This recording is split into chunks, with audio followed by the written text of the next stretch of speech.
I could have stopped after making my first million at the age of 27. I could have given up on investing into my future when my SPM certificate proved a travesty. I could have gone the route of a meltdown where money wasn't something my parents had. I could have decided not to establish a business even before I had a location to call my corporate office.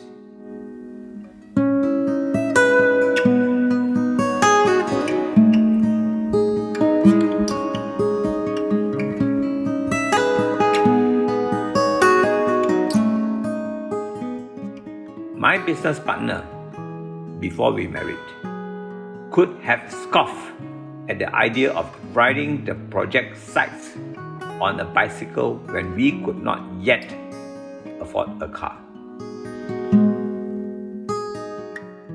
But rather than do any of that, the clear choice was to take the bull by the horn and soldier on. Even at this moment, knocking hard on the doors during all hours and days. Going from one client buildings to the next and pitching concept born out of shabby rooms in the rundown apartments. Uncertainty if I would clinch the deal from having made a lasting first impressions. I will say the rest is history, but there are much more than this humble story that one could reasonably conceive. The difficult seasons were long, as were the hours of commitments to our vast stables of blue chip brands, from Fuji Xerox to Ericsson. That says, looking back in 1989, when virtual space was scarcely a blip on the country interior design's radar, to how far we come today.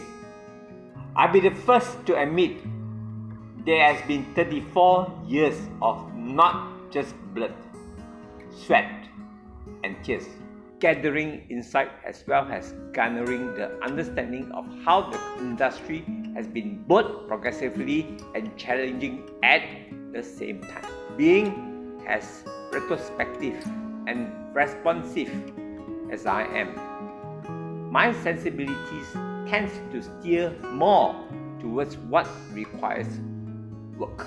The reasons Dire Straits are that conduit for disruptions. As a tough leader, I'm nothing if not a seeker of positive change for our space. The Rugged Walk is a written rendition of space utilization analyst CEO Edmund's journey of how raw talent shaped him, first as an artist by choice, and second as a businessman by chance, where life felt like a gamble more often than not. It has been a climb back from turbulence to self-redefinition, to reaching out to the community, to boosting the landscape's economy to triumph. This industry captain is a trailblazer turned mentor and disruptor with his #NoFreeDesign movement. When was the last time you felt truly valued for the skills and depth that you bring to your role? Whether as an analyst, architect, designers, decorator, or graphic designers. My pointed views of talent exploitation may hit the nerve with some and ruffle the feather of others. But when you can appreciate how creative are often bullied in the modern day slavery by being asked for solid work in exchange for zero compensation. On that note, when did exposure ever pay the bills? Last I checked, never. So, why does this trend persist as an industry norm, even our current climate and generations? It has been 50 years and yet nothing has been changed in this respect. Come, join me in making this critical stance by saying enough is enough. No more freebies. No more hands out. No more mockery. To this essential aim, how can your voice and choice and impact to the cause of being championed? Here are strong steps. Becoming a participation member of Forum of Innovative Design and lend your energies to our #NoFreeDesign movement. Are you ready? Click the link below.